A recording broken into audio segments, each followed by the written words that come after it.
Welcome to the Better Birth podcast. Today, I am very excited to be talking to Dr. Nathan Riley. He is a OBGYN in the States. He left the medical system to focus on natural fertility and natural childbirth and holistic gynecology. He's a huge advocate for home birth. His youngest of his two daughters was born at home, and he's a prolific speaker, having featured on lots of other podcasts. His social media on Instagram and TikTok always garners lots of discussion thanks to his holistic approach to maternity care. And I know he's very like-minded, so I'm very, very excited to speak to you today. Welcome. It's my pleasure, Erin. Thank you. Thank you for having me. It's fun to be on other people's shows because I do have my own podcast, the Holistic OBGYN podcast, and being in the hot seat as the host is way different from just being able to share what you've learned, as you get on other people's shows. And so it's always an honor to be invited. So thank you. Thank you for having me. Oh, you're so welcome. I found you on Instagram actually. And some of the stuff that you put out there resonates so much for me as a birth worker. Like, I hear lots of doulas and midwives talk about, physiological birth. It's rare that you hear an obstetrician, a doctor talking about, physiological natural childbirth. So, and actually, I actually put out a call on my Instagram today to ask, where's all the UK obstetricians at? Because so far I've met you, I've met Dr. Stu, and I haven't met any passionate obstetricians who are really shouting from the rooftops about home birth and physiological birth. So I'm very excited to talk to you about this. But what I wanted to ask you first off is, did you know that you would be this kind of outsider, alternative kind of OBGYN when you decided to train, or is it something that's kind of progressively happened over the course of your career? It's a good question. Of course, no. Of course, I wouldn't have invested nearly $500,000 into an education program, that got me all these great accolades and credentials and these letters after my name, really, really fancy stuff, and medical doctor. Wow, how awesome. I wouldn't have invested in that if I hadn't believed in it. And as you go through these years of training, I mean, it's like 14 years in the US. I know this education system's a little bit different in the UK, but actually really everywhere in the world apart from Western Europe and the United States, where we do full thing of college, full thing of med school, full thing of residency, you do the full thing of fellowship. Elements of that appear around the world, but if you really want to be a doctor in the States, like, you better really be willing to pay up, not just in money, but in your time. So of course, if you're going to go down that path, you want to believe in it. You believe that you're doing good work. You believe you're going to be this type of doctor that really makes a difference. And at the end of the tunnel, there was too much coming up for me in my own personal life and my relationships and really in my heart that was in conflict with my head. And that you can silence that, but it doesn't make you a better doctor to just silence that feeling. And in one regard, so I'm also studying, so I've got two board specialties. I'm an OBGYN, but I'm also a hospice and palliative care doctor, meaning I do a lot of birth and I do a lot of end-of-life care. But I'm also studying anthroposophic medicine, which came out of the work of Rudolf Steiner. And Steiner is known for the Waldorf education system and biodynamic farming. And he also is known for this collaborative effort with a German doctor, or maybe she's Austrian, Ida Wegman. And they developed an anthroposophical approach to healing. And one thing that he writes quite a bit about is that anthroposophic medicine is not alternative to allopathic medicine. It is an extension of allopathic medicine. And the reason I say that is that you can get all this exoteric knowledge, meaning these people are talking to you, you're reading books, you're looking at tissue under the microscope, you're getting in there, into surgery and feeling tissues, like you're getting all of that knowledge. And that's helpful. But what happens when that stuff that you're expected to do in the operating room, in the birthing suite, in your interactions with women who are coming to you with very vulnerable concerns, what happens when that doesn't agree with the stuff that comes to you in deep meditation or in that flow state when you're walking in the woods, or it doesn't seem to jive well with what came up in your dreams last night, or Perhaps you did a psychedelic journey and some epiphany happened. What happens when those two things are in conflict? Well, what we in the sort of modern world at large, what we would say is, if it's not in the data and it's not in your books, then it's not true. Well, that's harmful to the healer. It's harmful to the person that you're trying to provide healing to, because your intuition actually means something. There's a paper by an anthropologist, not anthroposophist, but anthropologist, like anthropology, studying cultural customs and norms and trends and and what have you. Robbie Davis Floyd and her partner, co-author, was Elizabeth Davis. They wrote a paper called Intuition as Authoritative Knowledge in among Midwives in Home Birth, or something like that. And they talk quite a bit about this, that midwives going to births are operating as much from their intuition as they are from what they heard in that recent presentation. Those presentations in the books and all the data and the journals and all that, yes, that's important. But if that conflicts with your real life experience, then we have a problem. Mm. So many doctors out there, and this is to all those UK OBs out there, like, I get it. I get that you did this. I get that you've invested. But if it's not really in resonance with how you feel, then there has to be something there to be explored. And I was fortunate enough to notice that there was this conflict early on in my training. Not so early that I could have put the brakes on and maybe stopped it, but I don't know if I should have put the brakes on, because now I can do what I do through a very, very different lens, a very compassionate lens. And so the esoteric knowledge of what you just know through your intuition, if it's in alignment with your exoteric knowledge, or you can just take the exoteric knowledge with a grain of salt, it's helpful for some things. It's helpful if you have a really bad blood infection. I know what antibiotic to provide, or when to advise a person. I just had a client who, they were going to have a birth center birth here in the States. And they called me when her water broke because there was a bunch of blood that came out, a ton of blood. They showed me pictures and it's like a bloodbath in the bathroom. And I said, listen, you probably have a placental abruption. Call your birth center, but head to the hospital, because they're probably going to direct you there. And we don't want to lose time. We don't know what your baby's heart rate's doing. We just want to get you there. So they went there. Everything was fine, but she eventually had a baby, and they're home now and they're happy. But there was, so it was good to have that exoteric knowledge, but then something in my gut told me, we got to get you, like, you guys are scared. There's something going on here. We got to get you there. It's the combination of those two things that makes midwives so special. And I know, and you can maybe share a little bit about the UK's midwifery care model, but when midwives are driving the ship, especially in maternity care, leave gynecology and everything out of it, just attending a birth, you build a relationship with the partner, with the pregnant person, with their children, with their dog, with all of the people in the room, the doula. For me, I'm also developing a relationship perhaps with their midwife if I'm not the primary care attendant. And from those relationships, you start to get a little intuitive sense about when things are going right or wrong.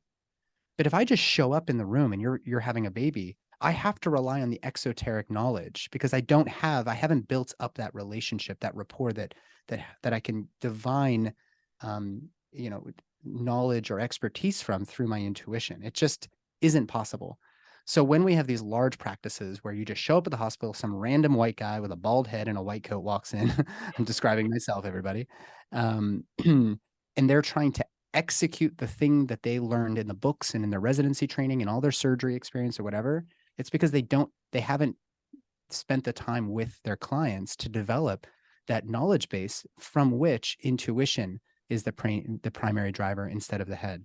Mm. So OBGYNs have gotten the head and the heart somewhat confused. And I say this with compassion, because I think a lot of doctors actually agree with what I do. They just don't really know how to apply it, because they've never been really trained or spent the time to really cultivate that intuition within themselves. But I bet if you ask them, what do you do for your kids? They're not going to the database and looking. In the moment, they're just acting on intuition, because they know what their kids' face is saying. They know what their body gestures are saying. They have a sense. It's no different from somebody who's really good at growing plants. They have a green thumb. It's not they have a magical power, although if nowadays it seems like being driven by intuition is a bit of a magical power. But that person who knows how to grow plants, they're not going through every book and following a step-by-step protocol. They're just doing what they know the plant needs. And that's because they've developed a relationship with the plant, with the soil, with the berries, with the acorns, with the moon, with the sun. I mean, they're connected to the whole embodiment of what the beingness of a plant is. And it's no different when we, and it's actually even more important when we do that in more complex situations like birth. So that was a long answer, but I think if we can get back to valuing the intuition of midwives in particular, and doulas, people that have developed relationships with birthing women, I think everything after that gets much easier. Yeah. And people can't see, but I've been like nodding along vigorously because I completely agree. And it's something that when I'm teaching my clients, I talk about intuition and listening to your intuition, because it's almost I feel like as women, we are taught to ignore our intuition because we're over emotional and we're driven by our hormones and all this, patriarchal crap, which is utter rubbish. But I'll say to all of my clients, that intuition, you will learn as a parent to tune into your intuition and to advocate for your child when they are sick and your doctor is telling you there's nothing wrong with them, it's a viral infection, give it a couple of days, they'll be fine, and your gut is telling you there's something wrong. You will learn you need to listen to that, right? And that doesn't start after your baby's born. That starts when you're pregnant. From the moment you conceive, you need to be tuning into your intuition. And we suppress it, we ignore it. And your point on midwives is totally right. And I think independent midwives in the UK, when they listen to this, they'll be nodding along just as vigorously as me because they have that continuity of care. They see the same person, the same family. They get to know their kids, like you said. They get to look after them, do their antenatal appointments all the way through pregnancy, be there with them at the birth, and then see them postnatally as well. But unfortunately, in the UK, in the NHS, we don't have continuity of care. We don't have enough midwives. You're lucky if you get the same midwife at every antenatal appointment. And then, most of my clients, when they go into labor, they're going to be greeted by a complete stranger they've never met before. And so therefore, a lot of the midwives who are working on labor wards, are also not getting to know the people that they're supporting. And like you say, that's an issue, not just for the obstetricians, but for the midwives as well. Yeah, and a lot of the criticism from, my colleagues about home birth. Let's take home birth, for example. Home birth is still around 1% of births in the United States. It's gone up from like point something to point something, maybe 1.2%, around COVID, because the hospitals were such a hard place to have a baby without masks and interventions and snow swabs. And so a lot of women were like, okay, we'll just have a baby at home. And it turns out actually things went just fine. A lot of the criticism that I hear from my colleagues around home birth, it actually relates to the cognitive abilities of this pregnant person. How could you be so stupid to want to do that? How could you, be so irresponsible? You don't want your baby to die, do you? And what they're referring to is that, yes, there is a risk of mortality and morbidity in childbirth. But that's actually not what's driving a person's decisions around life and death. If you ask a 95-year-old who has end-stage heart failure, do you want to be intubated on a ventilator? Most 95-year-olds, they've been in like 15 wars, they're like, hell no, I don't want that. But we say, but you'll die without it. So that same, like, there's something about this fear of mortality that drives this criticism. And to add on to that, what I would suggest anybody out there, whether you're a midwife, certified nurse midwife is a professional category that fits into this patriarchal hierarchy within our medical industrial complex. They're below OBGYNs, but they actually haven't ever been incentivized to sit with their intuition. So the professionalization of midwifery actually is becoming a problem in the United States in many regards, because they see the lay midwives or, direct entry midwives who went through apprenticeships, they see them as lesser than. I would disagree because these CNMs, like the OBGYNs, are data driven. And if you're out there and you're like, this guy's a total jamoke, whatever, I would just venture you to ask two things. Are you happy with how things are going in maternity care anywhere in the world, whether you're in East Africa or you're in North America or the UK? Are you happy with how things are going? Could this be improved? That's the first question. Most people are going to say, yeah, we don't like how things are going. The second question then is, are your I'm not even call them patients, you're clients, because you're not sick when you're pregnant. You don't have a disease. You're not a patient. You don't even belong in a hospital because you're not sick. But I digress. That one's going to rattle everybody's cage, right? But It's true though. it is true. It is true. I stand by that.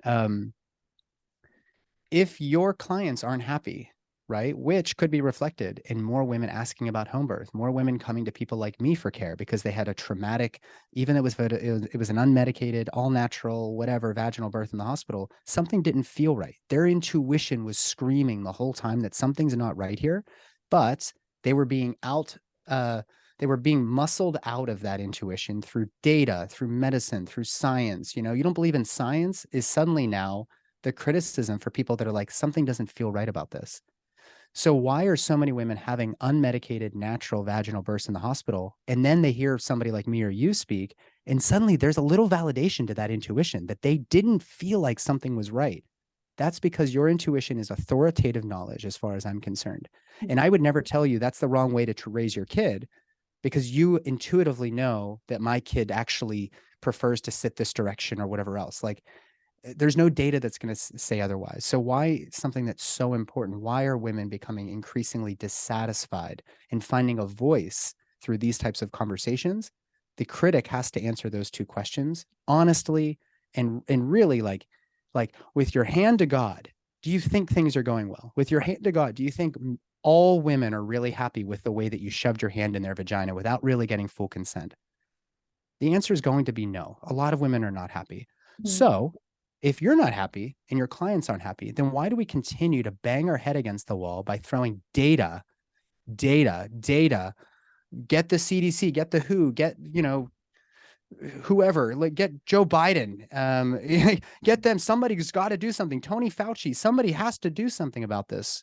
Well, we've been throwing this solution at the problem now for over 100 years, well over 100 years. But with the displacement of midwives and home birth by OBGYNs and hospitals, we are not seeing better outcomes. So what are you going to do, doc? Like, you keep throwing more medicine. It's not improving the issue. Do you want to keep going down this path, or is it time that we acknowledge that we're lost in the woods, and in order to get out of the woods, we need to go back and find a new direction? And that's the new direction that I have managed to find for myself.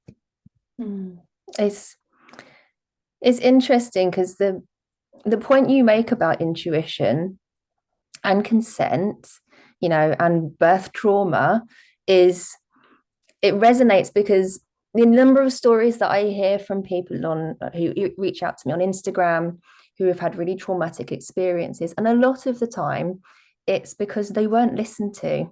They weren't listened to. You know, they instinctively wanted to get on all fours, or they instinctively wanted to push, and they're being told, no, you can't get in that position, or no, you can't push. And their bodies know what they're doing. You know, they instinctively know how to give birth, and they're being hindered by people on the outside who are saying, but that's not policy. That's not procedure. That's not how we do things. And they're not listening to the person giving birth. And that leads to trauma. And you're right, like, something needs to change. Right. Unfortunately, I feel like a lot of hospitals, a lot of the institutions, you know, they cling to defensive practice. You know, they're clinging to the procedure and the policy and the research.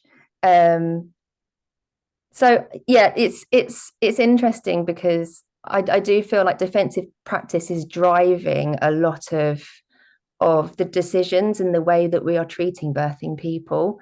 And the hospitals and the organizations that are caring, and I'm using air quotes here, caring for these birthing people, they're not putting importance on, you know, mental health outcomes or the physical trauma that can happen from, you know, a forceps birth and or pelvic health or any of that stuff. You know, the importance and the driving factor for the way that we treat birthing people is to prevent stillbirth. And yet we know, you know, if we look at the latest Embrace reports, which were published in the UK last year, you know, the number of stillbirths it's single digit figures. You know, it's really, really small. It's a really small percentage. Now, I'm not minimizing the impact those stillbirths have, because they are tragic, but they're not the only adverse outcome that comes from giving birth. And we are causing damage with the way that we are approaching birth, both in the UK and in the US, I suspect.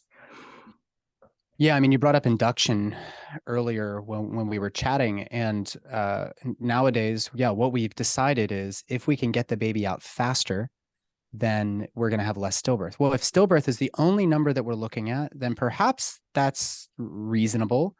The problem is, even these big trials that have looked at induction versus expectant management, 67% of women in the ARRIVE trial, which was 2019, maybe 2018 when it was published. No, it was even earlier than that, because it had just come out when I was still in training. So it was like 2016, 2017. They had thousands of women who were eligible at many different centers, I think it was even many countries. And they offered them induction of labor at 39 weeks or expectant management, meaning we just let this go until you have a baby.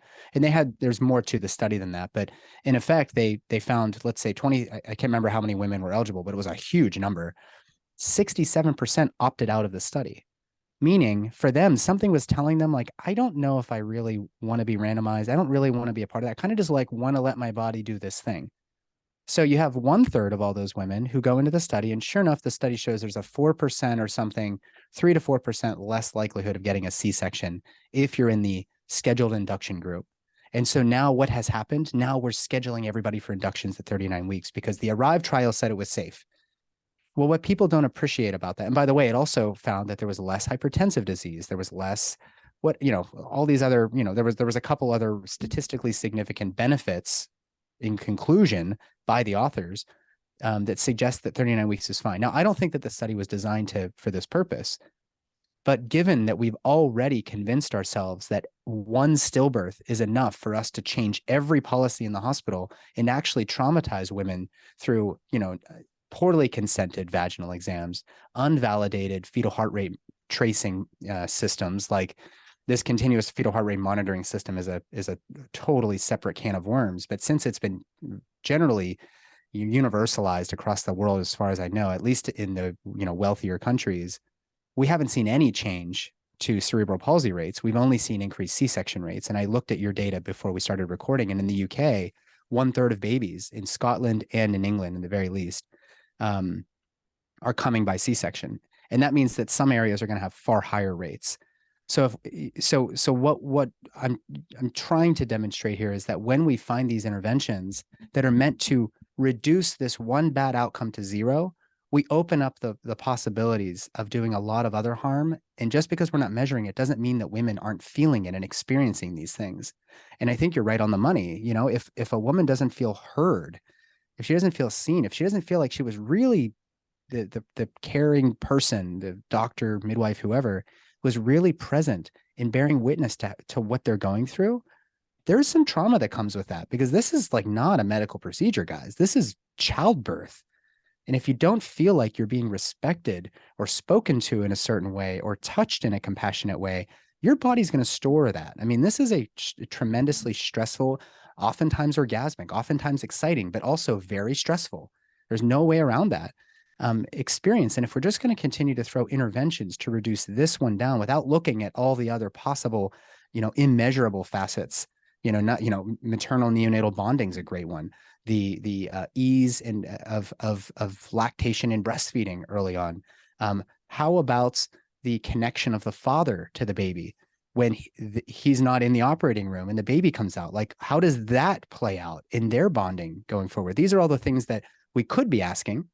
Not to mention self-reported traumatic experience, PTSD-like symptoms that develop after a poorly consented C-section while you're under duress. These are all these metrics that we could measure, which would be a good start. But furthermore, we're treating this like it's something we can control. And the more control measures that we seem to be putting in place, we actually are seeing worse outcomes, especially in wealthier countries. So we have to recognize that if we're really going to be scientific about it, to play their game, and we're not going to outdata them, we're not going to outreckon them through a materialistic lens of this process. There has to be more. We have to be more thoughtful and feeling into some of these decisions, as opposed to, here's the numbers. Like, those numbers don't necessarily apply to you. And if you feel like something's off about the decision, you're probably right.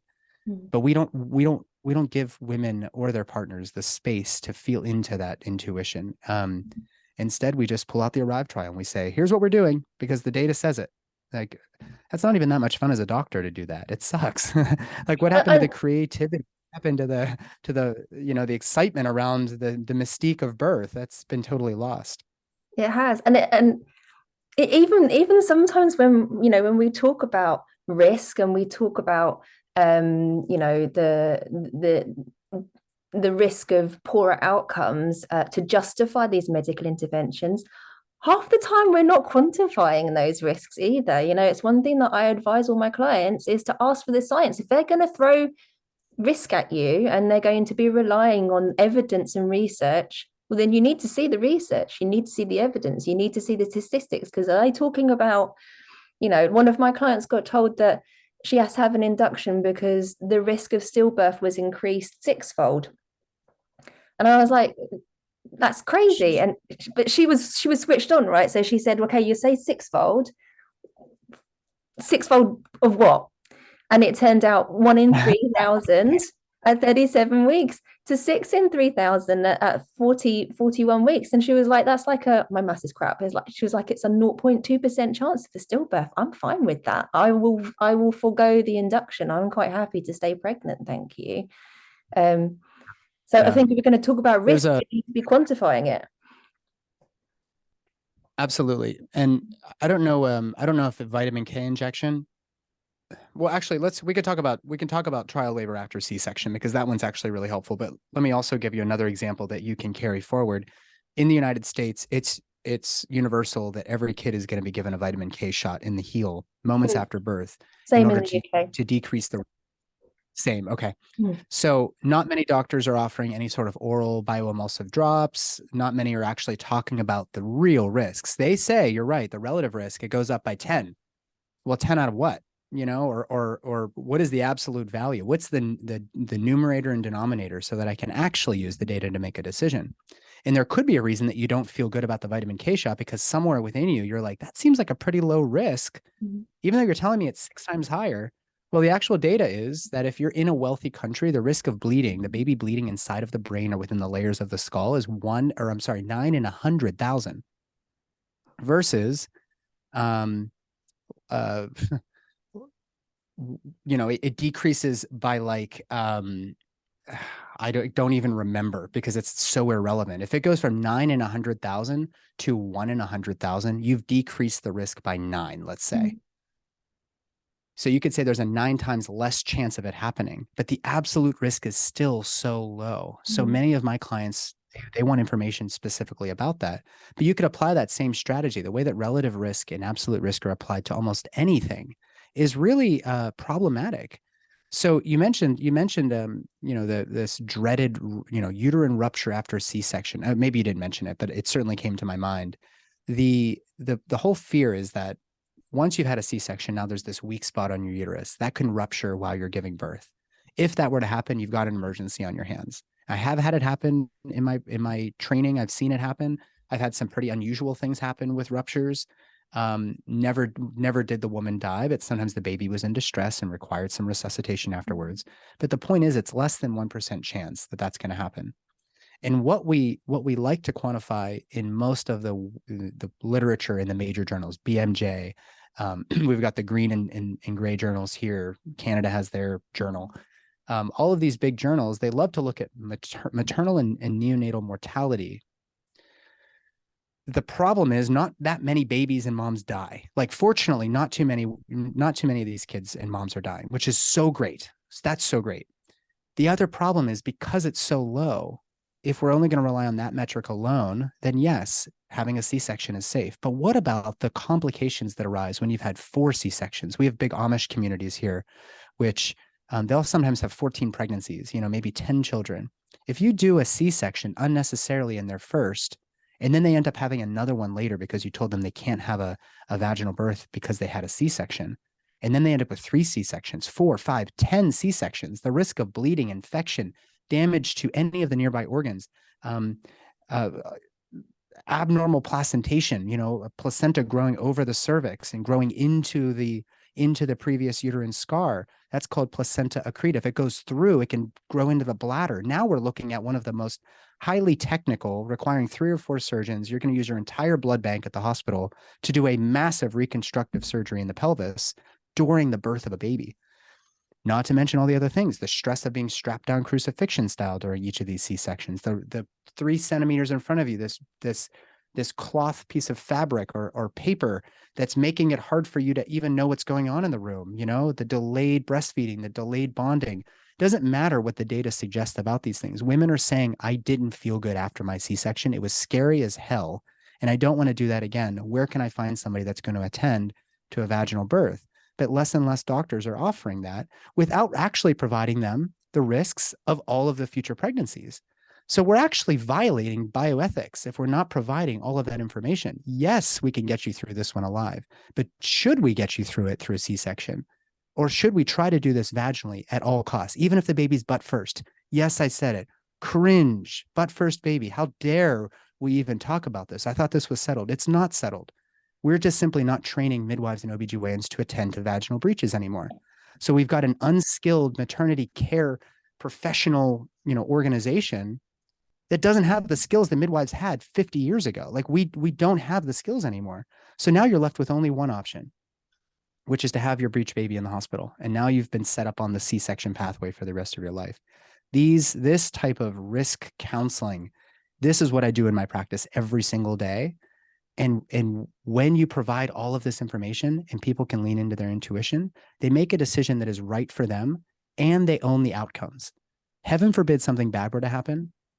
They made the decision. And something about that, as bizarre as it sounds to anybody out there who's stuck in this materialistic, reductive view of the human experience, something about that actually is fulfilling. That at least I was the one that made the decision. It led to a bad outcome. Shit. It led to a bad outcome, but at least I made the decision and I felt supported by my team. And hell, bad things do sometimes happen in childbirth. We are mortal. There are some times when babies or moms die and it's completely out of our control. Yeah. If a baby and mom died as a result of us coercing somebody to do a surgery that was unnecessary, or having a butt down baby through an abdominal incision, and then they develop a pulmonary embolism or a amniotic fluid embolism, that's on us. Mm-hmm. And we've been unwilling to own that for the past however long we've been collecting data and writing in the written language. Yeah, it's feeling in control, and that's one thing that I think is the thread across everybody who has a positive birth experience. If you listen to the birth stories on my podcast, season 3 is just birth stories, and they're all positive birth stories, but they're not all unmedicated physiological vaginal births. There's induction stories. There's people who planned a home birth and had an emergency C-section. There's forceps births on there, but they all feel positive because they felt in control. They felt supported. They were making the decisions. One of the stories, she wanted a home birth. She intuitively knew something was wrong and said, I want to go to the hospital. She got to the hospital and said, none of this augmentation of labor crap, get me into the theatre. I want a C-section. And she got really shirty with them, was like, give me a C-section now. Had a C-section, feels really positive about it because she made the decision to do that. She listened to her gut. It all comes down to feeling in control of that situation, right? And then we take the control from all of these birthing people by telling them, no, you can't do this. No, you can't do that. Rather than supporting their decisions, giving them the evidence and the information, then allowing them as adults, to make those decisions. And I feel like it's unique in maternity care that we do this to people, to pregnant people. If it was any other aspect of our health, the doctor says to you, well, here's some antibiotics and writes the prescription. It's down to you whether you go take it to the pharmacy and then take the pills, or you can just say, no, thanks. I'll just see how I go. No one's going to coerce you into taking drugs you don't want. But as soon as we're pregnant, all of a sudden, be a good girl and listen to what I'm saying and do what I'm telling you to do and don't make stupid choices. Yeah. Yeah. I mean, as OBGYNs, we have to remember everybody's like, there's two patients now. No, your patient is the pregnant person. Mm-hmm. Baby is not your responsibility. It is an organ system within this pregnant person. Your first responsibility is to make sure that they are safe, that I don't like the word safe, but to make sure that they feel heard. They feel like they've got control over whatever is controllable. There's not a lot that you have control over, but you certainly have control over signing a consent form for a surgery. And to your point, I've also had women who I just had one actually very recently. She had a breech baby. She was going to have a home birth, and her midwife was super ready for this and everything. And at the last minute, she decided something doesn't feel right. I think I should be in the hospital. And that's okay. Like my job is to provide you with the risks, benefits, alternatives, and then to support you in your decision. And I'm not using coercive language like, you don't want your baby to die, do you? That language doesn't belong in these really important decisions. Whether or not you have a hospital birth, a home birth, a midwife, an OBGYN, you get the vitamin K or not, I don't care. As long as you feel like you made a decision that felt good to you, then we're good. Like, it's not my job to tell you how to raise your kids any more than it is to have how to have a baby. But women they're not really being received in that way, to your point. I really love how you said that. Yeah. So you support midwives, right? In your business, you provide support to midwives in the US. So you must work quite closely with midwives. What's your view of midwifery care in the UK and the way that the maternity care differs from the US?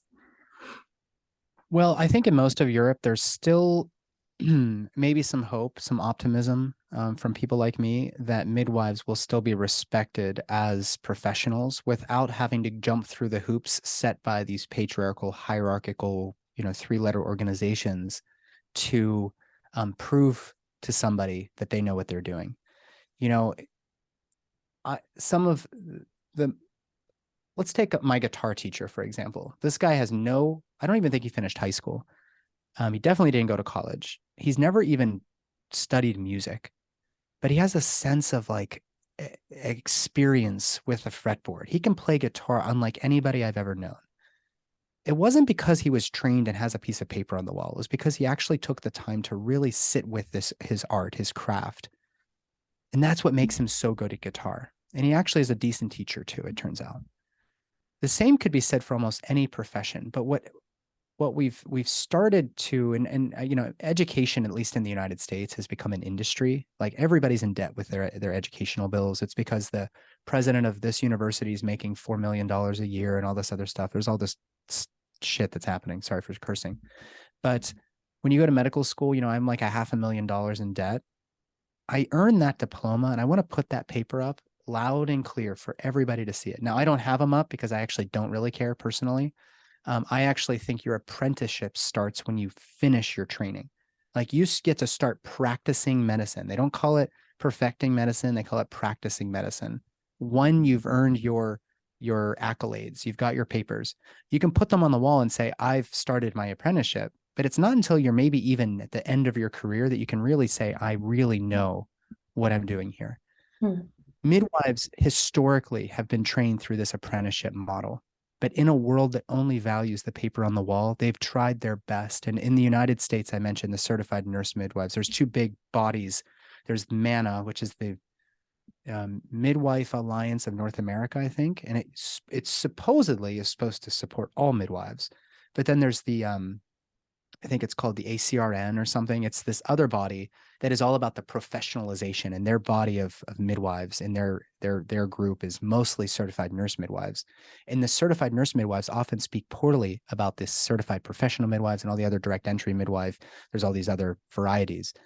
The reason I bring this up is that if we're going to continue moving towards making midwifery care and training sort of like a mirror image of what we've got in the OBGYN-led maternity care, we're not going to get better outcomes, because midwives, especially for the 85% of women who are low risk, in my opinion, you can argue low and high risk all you want, but I digress.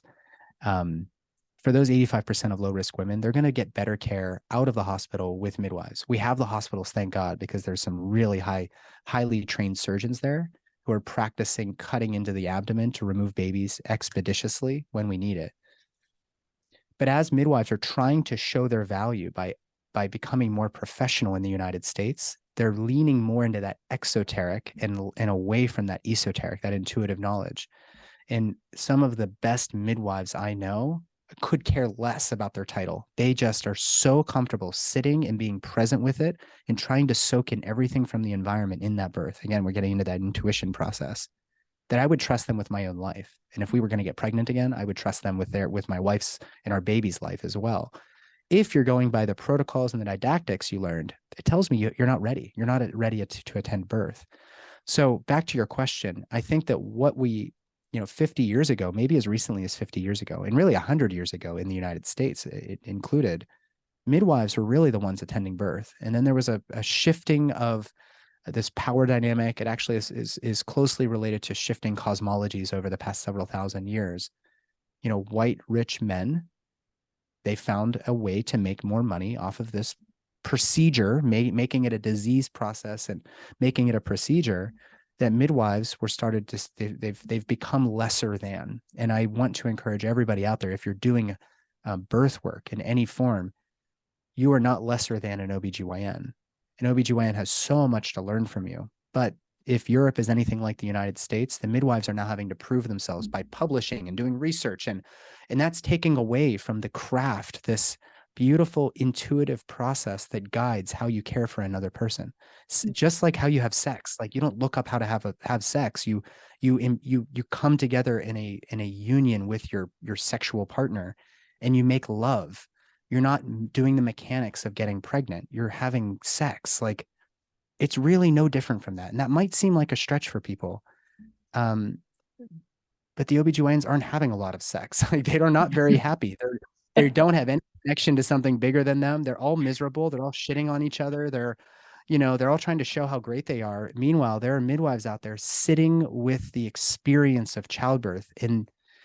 And that's what I think we're leaving behind if we continue to incentivize the professionalization efforts. Am I hitting anything here for you? I'm curious.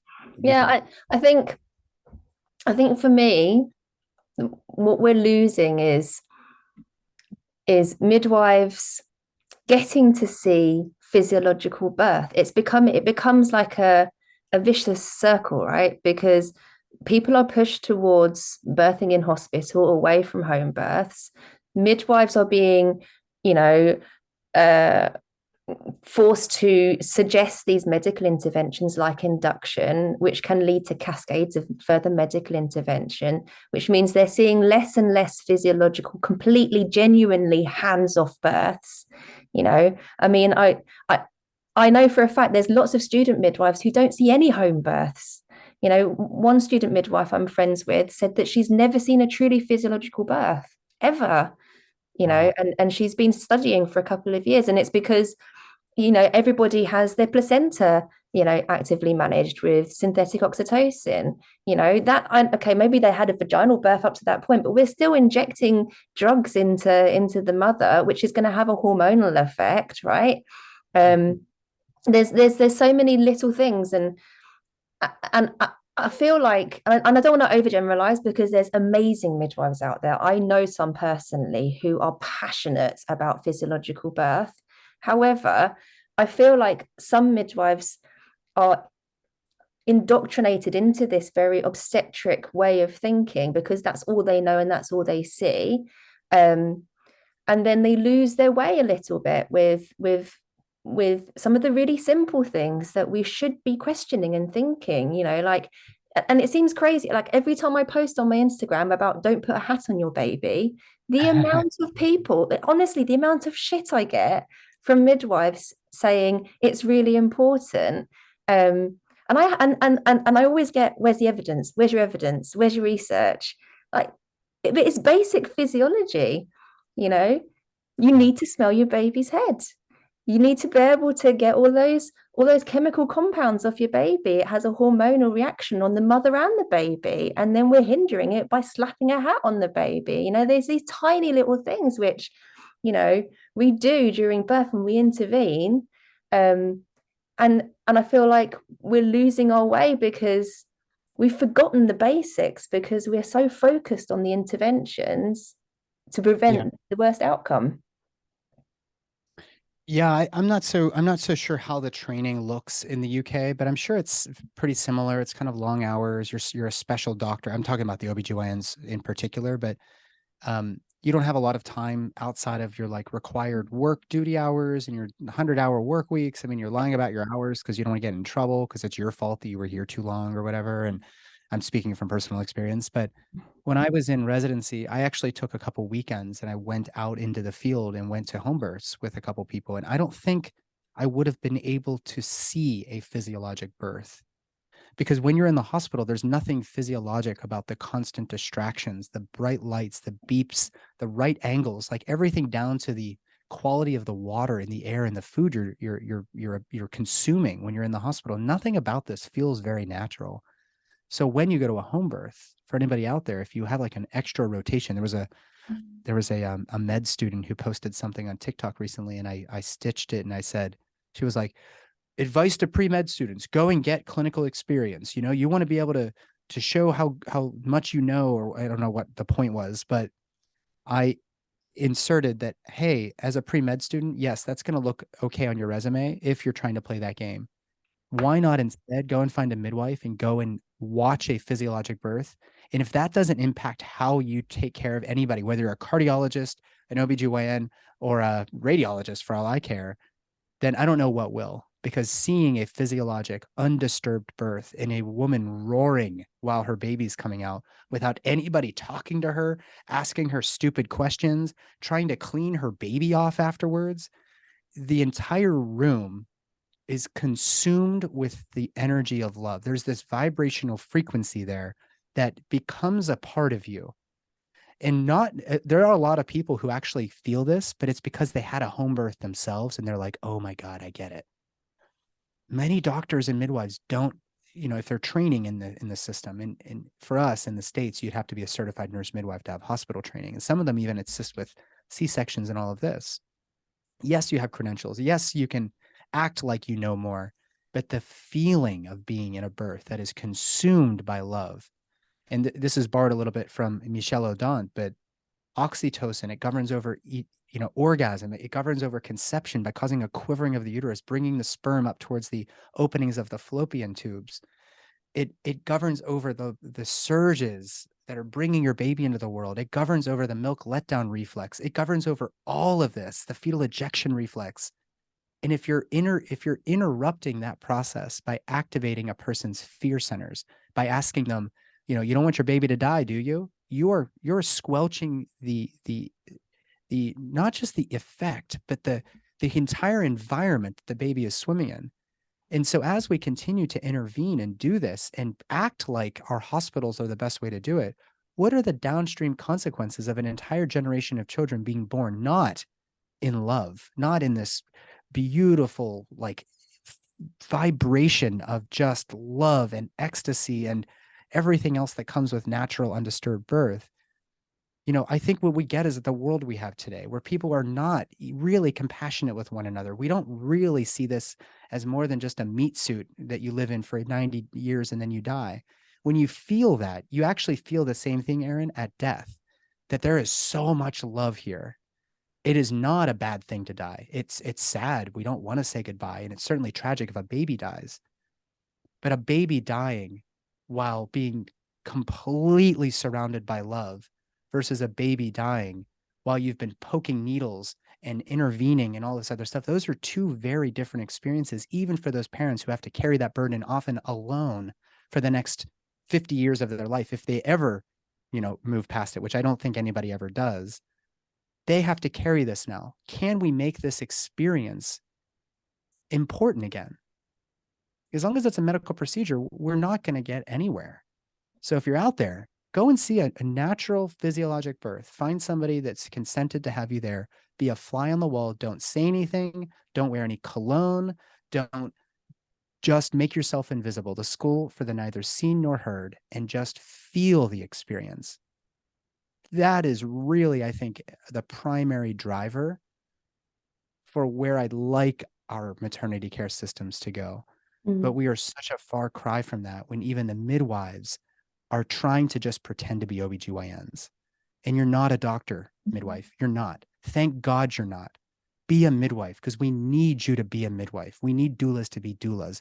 Don't pretend that you're not, that you're one of these OBs in the long white coats. Don't pretend to be that, because we have enough of them and they're fucking everything up. Sorry Yeah. for cursing again. I'm a little No, it's charged. fine. Swear away. I swear a lot. I do. I guess, yeah, I guess my last thought is which I'm pulling from one thing you said, is I do wonder if we will get 100 years down the line and there will be some kind of research looking at the impact at the way we gave birth and how that messed up an entire generation. um because how we come into the world matters, the relationships, the responses, the bonding, that shapes us, and it shapes our relationships with our family for the rest of our life. And I think it is terrifying that we are hurtling towards uh, Yeah. the norm of a very obstetric led, intervention led birth. um Yeah. so I hope things change, and I hope, and this is why I wanted you on here, to be honest, because I think it's you, as an obstetrician, you carry authority, and midwives in the UK, and doulas and birth workers like myself are shouting this stuff endlessly. In fact, I know you're going to be speaking to Kemi. I mean, she is vocal, passionately vocal about this stuff. But when it comes from an obstetrician, I think people tend to sit up and listen more, because those are the people that we have been conditioned to believe and trust. So it's refreshing, and it's nice to hear somebody saying exactly the same things that I've been banging on about for ages. And again, I really, really appreciate you giving up your time to come and chat today. Yeah. Well, thank you. Thank you, Erin. I wanted to add one final comment about that. The Greek root for obstetrics is to stand opposed from. And it's been sort of co-opted, I think, as the term midwife has been co-opted by our government agencies. But to stand opposite of while a person is giving birth, that holding space period, that's really, I think, where the magic happens. And I also think we can apply that same sort of attention to how we try to bring other people around. We're not going to convince them through data. We're going to stand shoulder to shoulder with them and support people in trying to figure this out. Going into OBGYN's accounts or their, whatever, calling them out and saying, look how terrible this person is in this, like that type of attitude is not going to help us get anywhere. We need really a lot more love and compassion for where people are on their journey. And hopefully these conversations can help just open up the box of curiosities for people. It's not in my, despite what you think, I don't rattle cages because I want to be, to appear superior to others. I just want people to appreciate that, like, I see you for who you are. I see you for where you're at. And if I can be of service in trying to shift the world towards a better place, because if we want to get to a better world, we have to start with birth. If we're not birthing kids into a world of love, then our issues with racism and homophobia and bigotry and trafficking and all this other nonsense, like these terrible things can't be fixed if we can't even get childbirth right. So we have to be we have to hold space for people. We have to stand opposite them and just meet them where they're at without the intention of making them feel wrong or stupid. It's really just a matter of like, I hear that. I know why you feel that way. Hopefully it'll change in the future. And if you can act with integrity and continue to operate through your own intuition about where you want things to go, that's really the best we can do. So thank you for having me. Anybody listening, thank you. You're really the one that's going to take this conversation forward. And if anybody has any questions, of course, they can come and find me. Where can they come and find you, and where can they find your podcast as well? Because I'm sure there's people out there that want to hear more of what you have to say. Yeah, my podcast is a pretty unique take on women's health. It's not what you think. It's not like, let's talk about the cervix or whatever. It's really conversations just like this, where we get into archetypes, we get into alternative approaches to healing, we get into holistic lifestyle changes, but we also get into the crux of what we're all here for, is to try to fix the maternity care system and to make gynecology a little less confronting for so many women in the world. So it's called the Holistic OBGYN. You can find it everywhere. It's also it's on YouTube, it's on Spotify, it's on all those places. And my practice website is Beloved Holistics. I'm going to be launching a Born Free Method course, which is a basically everything that you would ever want to know about your pregnancy and postpartum recovery. It's a whole year program. That's going to be coming out in the next couple months. I also work with people internationally, believe it or not. Midwives have hired me to be, they've joined my membership program so that they can have some collegiality and camaraderie and consultation with an MD and OBGYN. So if anybody's out there, you can find all of my services at my website. I also just launched a fertility program that's a truly holistic approach to fertility. That's a fraction of the cost of in vitro fertilization.